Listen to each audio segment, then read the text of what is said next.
কোন সংখ্যাটি বৃহত্তম? আগেরটা ছিল কোনটা ক্ষুদ্রতম, আর এটা হচ্ছে কোনটা বৃহত্তম। তাহলে কি করতে হবে? ওই একই রকম, প্রথমটা তো দশমিকে কনভার্ট করাই আছে। এই টাইপের অঙ্ক আসলে আমরা যেটা করব, সবগুলোকে দশমিকে কনভার্ট করে তারপরে বোঝার চেষ্টা করব কোনটা বৃহত্তম, তাই না? প্রথমটা তো বৃহত্তম, দশমিকে কনভার্ট করাই আছে। খ নাম্বারটা দশমিকে কনভার্ট করলে কত আসে, আমি সময় বাঁচানোর জন্য একটু করে নিয়েছি। এটা করলে আসে 0.55, 0.55। আর এই গ নাম্বার কি আছে, 1/3, তাই না? 1/3কে তোমরা ভাগ করে দাও, যায় না বলে দশমিক, এখানে একটা শূন্য নাও, 3×9। আবার একইভাবে যায় না বলে দশমিক, একটা শূন্য নাও, 3×9। এভাবে চলতে থাকবে। তাহলে এটা হচ্ছে 0.33, তাই না? এইভাবে চলতে থাকবে, কিন্তু এটা পৌনপুনিক চলে আসবে।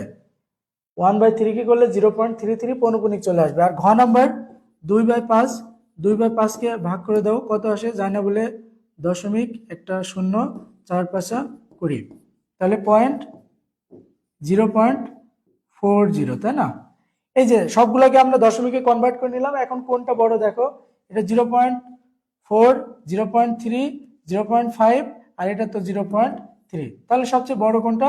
খ নাম্বার।